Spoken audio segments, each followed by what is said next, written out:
अब आगे बढ़ते हैं और थोड़े बड़े स्टॉक्स की बात करते हैं। बिग मार्केट वॉइसेस में आज हमारे साथ मार्केट फंडामेंटल्स पर चर्चा करने के लिए इकिगाई एसेट मैनेजमेंट के founder and CEO Pankaj Tibrewal जुड़े हैं, जो कि देश के टॉप फंड मैनेजर्स में गिने जाते हैं। कोटक म्यूचुअल फंड के साथ 14 साल के बाद जिसमें इन्होंने काफ़ी शानदार तरीके से मिड कैप और स्मॉल कैप फंड को मैनेज किया, इन्होंने अपने खुद के फंड की शुरुआत की है।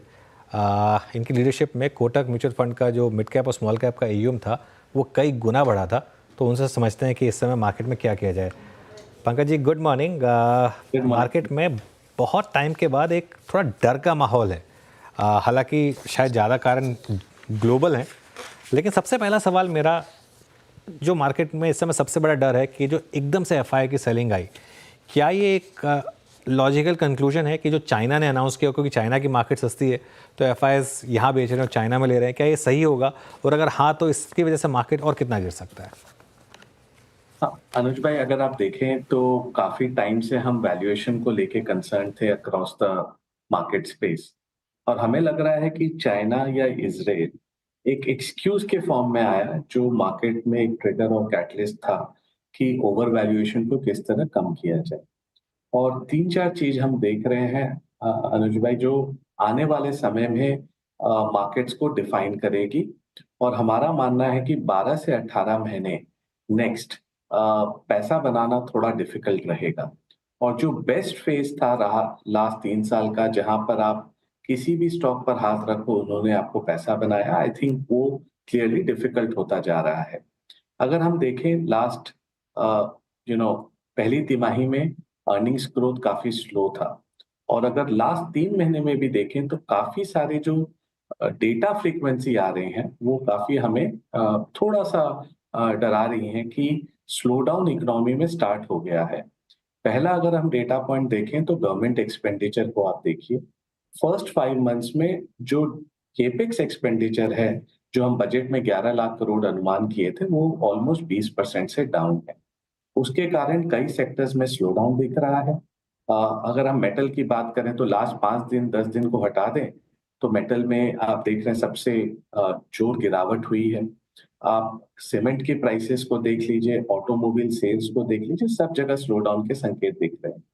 तो अर्निंग्स ग्रोथ जो है वो पहले तिमाही में खाली 5-6% था, और हमारा अनुमान है दूसरी तिमाही में भी लो सिंगल डिजिट नंबर पर रहेगा। सो 11 से 13% का पूरा साल का जो अनुमान है उसका पूरा वेटेज सेकेंड हाफ की तरफ शिफ्ट हो रहा है। सेकेंड, हम देख रहे हैं कि एक स्टाइल शिफ्ट चेंज स्टार्ट हो गई है इलेक्शन के बाद। तो लास्ट 3 साल मोमेंटम, वैल्यू, बीटा सबने आपको परफॉर्मेंस देके दिया, लेकिन लास्ट 4 महीने से हम देख रहे हैं लो वॉलेटिलिटी, क्वालिटी और ग्रोथ, ये 3-4 फैक्टर्स वापस आ रहे हैं 3 साल के बाद। तो अपने पोर्टफोलियोज को उसी तरह अलाइन करने की जरूरत हो रही है। और तीसरा, अगर हम देखें तो मार्केट का ब्रेथ नैरो डाउन होता जा रहा है। अगर ये करेक्शन के पहले अगर आप देखें 1-1.5 महीने से, अगर आप किसी से भी बात करो, HNI ट्रेडर, किसी के चेहरे पर खुशी नहीं थी। मार्केट नई हाई पर जा रहा था लेकिन उनके पोर्टफोलियोज या तो नेगेटिव या तो फ्लैट थे। क्यों? क्योंकि जो लास्ट 3 साल में डिफेंस, PSUs, रेलवेज और काफी सारे मोमेंटम स्टॉक जो बेहतरीन प्रदर्शन कर रहे थे वो लास्ट 3-4 महीने से डाउन है, और काफी जोर से सेक्टर रोटेशन हो रहा है। तो हमें लग रहा है कि ये 3-4 चीजों को ध्यान रख के आगे अपने पोर्टफोलियो पर फोकस करें, और आने वाला समय पूरा बॉटम अप स्टॉक पिकिंग की तरफ होगा। कई सारे हैवी वेट्स इंडेक्स को ऊपर लेके जा रहे हैं, और जो ब्रेथ है रैली का वो नैरो होता जा रहा है। जस्ट एक डेटा पॉइंट्स आपके साथ शेयर करता हूं कि लास्ट 1 साल में मिड कैप 150 जो इंडेक्स है, जिसमें 150 स्टॉक है मिड कैप के, उसमें खाली 25 स्टॉक ने 50% का प्रदर्शन, मतलब 50% का रिटर्न दिया है इंडेक्स का। तो क्लियरली ये दिख रहा है कि जो ब्रॉड बेस्ड रैली थी अब वो नैरो होते जा रही है। और क्या ये 2018-19 का रिपीट हो सकता है? ये क्वेश्चन हम रोज अपने टीम में भी डिस्कस कर रहे हैं, और इसके लिए अपने पोर्टफोलियो को कैसे कंस्ट्रक्ट करना चाहिए वो काफी डिफरेंट होगा जो लास्ट 2-3 साल की रैली में रहा है। बहुत अच्छी बात कही आपने, क्योंकि 2018 और 19 की आपने याद ताज़ा करा दी। वो मेमोरी अभी तक मेरे पास है। ये वो पीरियड था पंकज जी जहाँ पर रिटेल का इतना पैसा शायद मार्केट में नहीं आया था। वो पैसा कोविड के बाद आया, और कोविड के बाद वो जो पैसा आया उसने कभी उस तरीके के फेजेस देखे नहीं, तो क्या अगर ये मार्केट उस तरीके के 2 साल के अगर चक्रव्यूह में फंस गया और अगर एफआई की भी सेलिंग रही, तो क्या एक रिस्क है कि जो लगातार रिकॉर्ड पर रिकॉर्ड म्यूचुअल फंड के इन्फ्लोज आ रहे हैं वो भी कहीं ना कहीं थोड़े से कम होंगे? ये अनुज भाई, ये बहुत बड़ा रिस्क है। बिकॉज अगर आप देखें तो लास्ट 3 साल में 50% ऑफ निवेशक जो म्यूचुअल फंड से जुड़े हैं, उन्होंने मंदी नहीं देखी है। उन्होंने एक तरफा लास्ट 3 साल में तेजी देखी है। और ऑलमोस्ट 3 में से 4 निवेशक 3 से 4 साल पुराने ही हैं। सो एक, अब वो किस तरह बिहेव करेंगे जब एक कंसोलिडेशन फेज में जाएंगे या करेक्शन फेज में जाएंगे, ये बोलना बहुत मुश्किल है आज के दिन। और मेरे हिसाब से ये एक डर की वजह भी है। और दूसरा, अगर आप देखें तो हम म्यूचुअल फंड में 2,60,70,000 करोड़ पहले 8 महीने में हम देखे हैं इनफ्लो। लेकिन इसमें से अगर आप डी कोड करो तो थीमेटिक और सेक्टोरल फंड्स में करीबन 90,000 करोड़ के ऊपर का इनफ्लो है। तो ये क्लियरली इंडिकेट कर रहा है कि लोग रिटर्न्स को चेस कर रहे हैं। और मेन स्ट्रीम जो कैटेगरीज हैं उसमें फ्लो इतना नहीं है, चाहे वो लार्ज कैप हो, फ्लेक्सी कैप हो। सो सेक्टोरल और थीमेटिक फंड्स में नॉर्मली टुवर्ड्स द एंड वाला जो साइकिल होता है, उसमें काफी जोर से रफ्तार से पैसे आते हैं। हमने पहले साइकिल्स में भी देखा है, 2008 में देखा, फिर 2017 में देखा कि सेक्टोरल और थीमेटिक फंड्स में काफी जोर से इन्फ्लो आता है। तो ये चीज को आप थोड़ा सा ध्यान दे के चलें कि फ्लोज को ग्रांटेड ना लें। ये एक साइकिल है। हो सकता है आप नेक्स्ट 3-5 साल अगर बने रहे तो पैसे जरूर बनेंगे, लेकिन इन द नियर टर्म ये रिस्क को ना इग्नोर ना किया जाए। ओके, अच्छा पंकज जी, अभी तो बात की हमने फ्लोज की और म्यूचुअल फंड इन्वेस्टर्स की थोड़ी यहाँ पर, जो ये टफ टाइम और स्लाइटली टाइम जिसे आप एक कंसोलिडेशन का फेज मान के चल रहे हैं, इसमें आपका स्टॉक सिलेक्शन होना कैसा चाहिए? वर्ल्ड वाइड एक स्पेशली यूएस से जो रेट कट की साइकिल शुरू हुई है, इसको आप कैसे देख रहे हैं? पॉसिबली आरबीआई का निर्णय क्या होगा हमारी इन्फ्लेशन की ट्रेजेक्ट्री को देखते हुए? वो जो स्टॉक सिलेक्शन की मैं प्रोसेस पूछ रहा हूँ या फिर वो जो स्पेस पूछ रहा हूँ, उसमें आप रेट सेंसिटिव्स को कहाँ रखेंगे इस दौर में? वीरेंद्र जी, अगर आप 100 साल की कैपिटल मार्केट हिस्ट्री ग्लोबली भी देखो तो 2 फेज होते हैं। एक फेज होता है जब अर्निंग्स और इकोनॉमिक एक्सपेंशन होता है, जो हमने कोविड के बाद विश्व में, इंडिया में सब जगह देखा। और उस समय क्वालिटी पर कोई फोकस नहीं करता है। Lower market capitalization, lower quality, high beta, value, momentum, सब साइड के स्टाइल आपको पैसा बना के देते हैं। लेकिन जब इकोनॉमिक एक्सपेंशन कॉन्ट्रैक्ट होता है या कम होता है और इकोनॉमिक ग्रोथ कम होती है, तो स्टाइल और फैक्टर्स चेंज होते हैं। उसमें क्वालिटी एक सबसे इंपॉर्टेंट फैक्टर की तरफ आती है, बिकॉज लोगों को सेफ्टी चाहिए। एंड लो वॉलेटिलिटी एक बड़े रूप में उभरती है। तो ये फैक्टर्स आई थिंक आने वाले नेक्स्ट 12-18 महीने में इंपॉर्टेंट रहेंगे। और क्वालिटी का मतलब है अच्छे प्रमोटर्स, अच्छी मैनेजमेंट टीम्स, अच्छा और स्ट्रॉन्ग बैलेंस शीट और कैश फ्लोज, और खाली प्रॉफिट एंड लॉस को न देखें, उसके हाइजीन को देखें। तो क्लियरली जो कंपनियां रिटर्न ऑन कैपिटल जो आप 100 रुपए बिजनेस में लगाते हैं, अगर उसमें 15-16 रुपया भी अगर आप ना बनाए तो बिजनेस चलाने का कोई मतलब नहीं। उससे बेटर है आप एफडी में पैसा लगा दें। तो वो जो क्वालिटी का फोकस है, वो आप वापस आते हुए क्लियरली दिख रहा है हमें। जो अपने पोर्टफोलियो में भी लास्ट 4 दिन में दिखा कि मार्केट्स काफी जोर करेक्ट किया, लेकिन पोर्टफोलियोज हमारा उतना करेक्ट नहीं किया, बिकॉज क्वालिटी की तरफ काफी बड़ा फोकस था।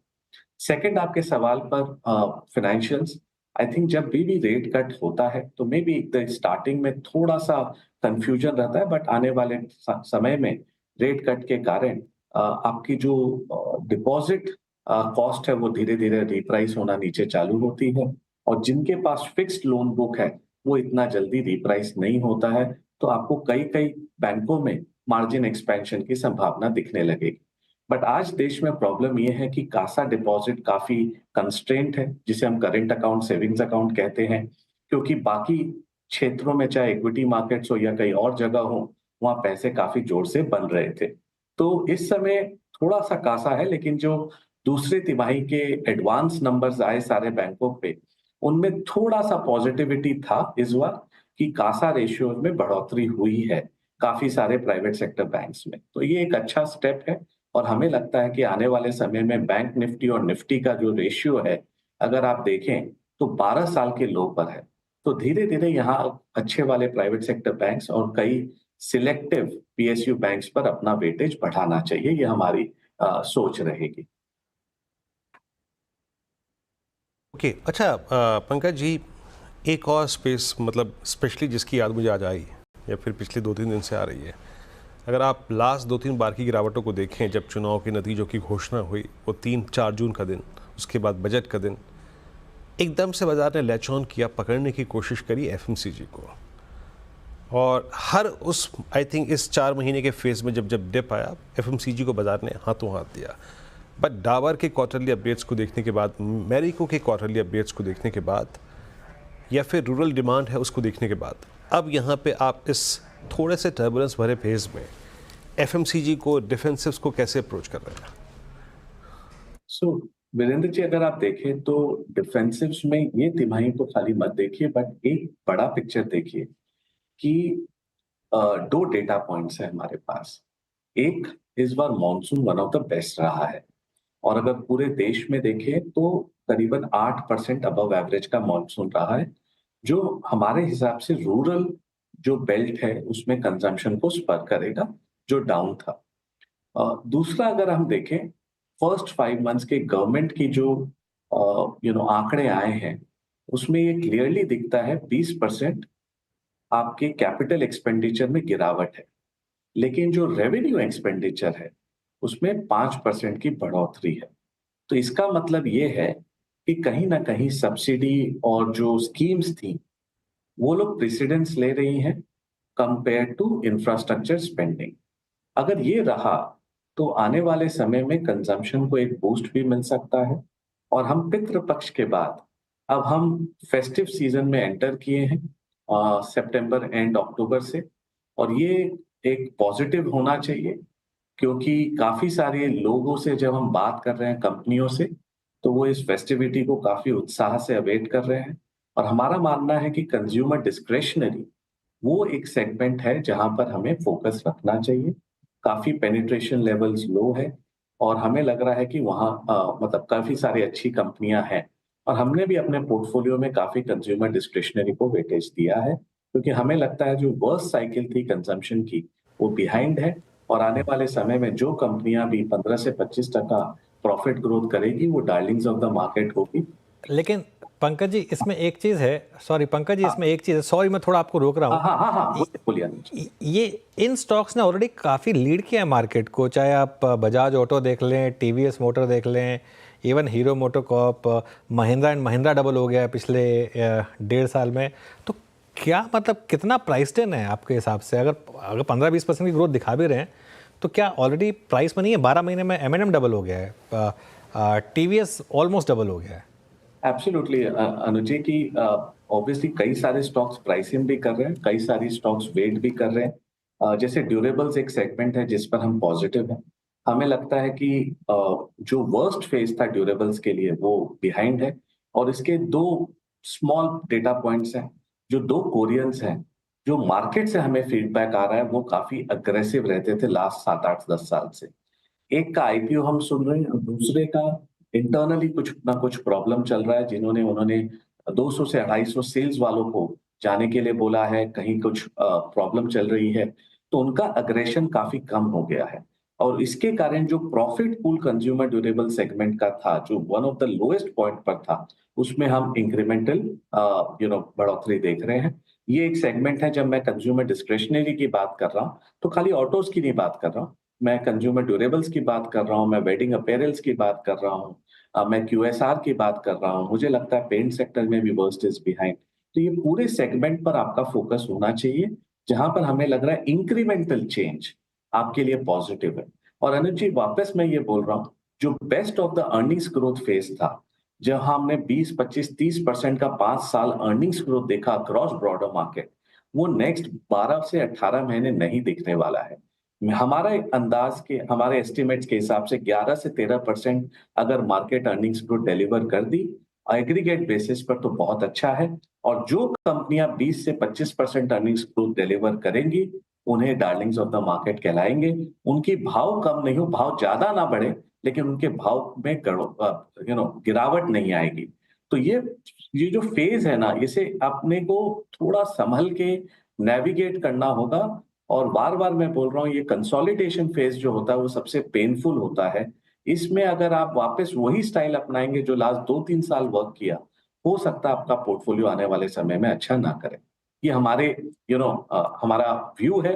हो सकता है हम गलत भी जाएं इस व्यू में कंप्लीटली, लेकिन हमें लगता है कि इस फेज को थोड़ा सोच समझ के नेविगेट करना चाहिए, बिकॉज ग्लोबली और locally earnings growth slow down clearly दिख रहा है। ओके, आईटी पर अब क्या व्यू बन रहा है? अब इस हफ्ते से नंबर्स आने शुरू हो जाएंगे, टीसीएस शुरुआत करेगा ऑब्वियसली। पिछले 3-4 क्वार्टर में एक चीज़ जो क्लियर हुई थी कि खराब नंबर्स के बावजूद स्टॉक्स ने गिरना बंद कर दिया था। फिर पिछले क्वार्टर में इन्फोसिस के नंबर्स बहुत शानदार आए। मिड कैप आईटी तो खैर अपनी अलग ही चाल चल रहा है। यहाँ पर अब आपका क्या व्यू होगा? अनुज जी, मुझे लगता है कि आईटी एक अच्छे डिफेंसिव की तरह देखा जा सकता है। आईटी और फार्मा दोनों। दो चीज, एक एक्सेंचर के नंबर आए, उन्होंने आने वाले तिमाहियों में बेटर गाइड किया, तो क्लियरली उसका एक रब ऑफ इफेक्ट है। सेकंड, हमें लग रहा है कि बीएफएसआई स्पेस है, तो काफी सारी हमारी जो लार्ज कैप आईटी कंपनियां और थोड़े मिड कैप स्पेस में भी वो काफी बड़ा एक्सपोजर है टुवर्ड्स बीएफएसआई। और बीएफएसआई में हमने देखा अपटिक ऑफ स्पेंडिंग ग्लोबली चालू हो गया, जिसे हम बैंकिंग एंड फाइनेंशियल सर्विसेज कहते हैं। वो जो बड़े लार्ज ग्लोबल बैंक्स हैं, उन्होंने वापस आईटी की तरफ खर्चा करना चालू कर दिया है, और इसका एक पॉजिटिव रफ ऑफ इफेक्ट हम इस तिमाही में भी देखेंगे। और हमें लग रहा है क्वार्टर ऑन क्वार्टर इस सेक्टर में इंप्रूवमेंट क्लियरली दिखेगा, और आने वाले तिमाहियों की जो कमेंट्री रहेगी वो एक मेजर पॉइंट प्ले करेगी। लेकिन मतलब आप ना भूलें कि ये सेक्टर ने भी लास्ट 4 महीने से काफी स्ट्रांग लीडरशिप दिखाई है, तो काफी सारी एक्सपेक्टेशन इस सेक्टर में प्राइस्ड इन भी है। So large cap IT selective और सिलेक्टिव मिड कैप आईटी पर हमारा रुझाव पॉजिटिव है। सेकंड, अगर आप देखें फार्मा सेक्टर पर हमने बात नहीं की, और हमें लग रहा है कि ये काफी डिफेंसिव सेक्टर की तरह है।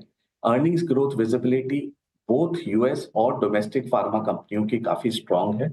और साथ में जो सीडीएमओ कंपनीज हैं, जो यूएस में बायोसिक्योर एक्ट पास हुआ है, उससे ऑलरेडी हम देख रहे हैं कि इंडियन सीडीएमओ कंपनीज के ऊपर रब ऑफ इफेक्ट चालू हो गया पॉजिटिवली।